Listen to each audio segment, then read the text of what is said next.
Russian President Vladimir Putin cautioned on May 28th that Ukraine's use of Western-supplied long-range weapons to target Russian territory could trigger a severe escalation. During his visit to Uzbekistan, Putin emphasized that such strikes would rely on Western intelligence and suggested NATO military involvement, warning alliance members of potential repercussions. Nobody talks about the shelling of Belgorod and other surrounding areas. Everyone is only talking about the fact that Russia has opened a new front and is attacking Kharkiv. Not a word.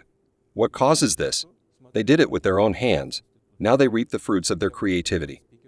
The same thing could happen in case of using long-range precision weapons you asked about. In general, this constant escalation can lead to serious consequences.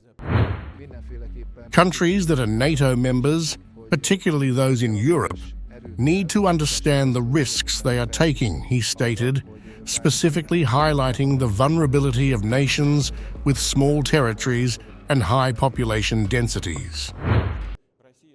The representatives of countries that are NATO members, particularly in Europe, particularly in small countries, should be aware of what they are playing with.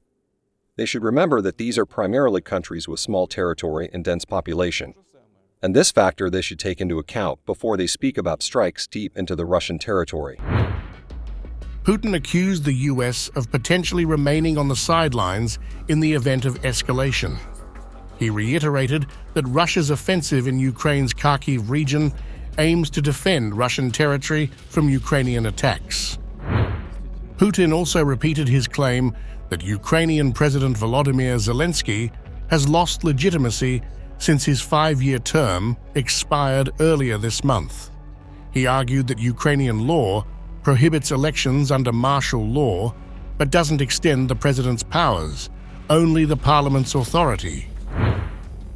The 2016 Ukrainian martial law says that the election cannot be held in the conditions of the martial law. But it doesn't say anywhere that this presidential power is extended. What does it mean?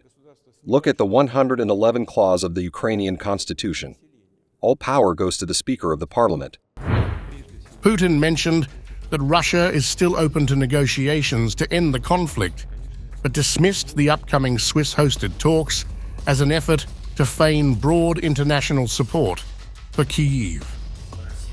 Meanwhile, President Zelensky urged US President Joe Biden to participate in the upcoming peace summit in Switzerland, highlighting the importance of US involvement in the international effort to resolve the conflict with Russia.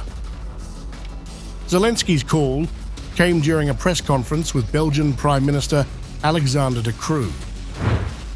I would like US President Joe Biden to attend the summit. We know that America will be there, but we don't know at what level. I think it's not a very strong position. I have respect for every person in the United States of America. They support us a lot. But now there's going to be a peace summit organized by the whole world, and there's going to be something that Russia is going to try to arrange. And I think that President Biden is needed by the peace summit, and he is needed by those leaders who are looking at the reaction of the United States of America.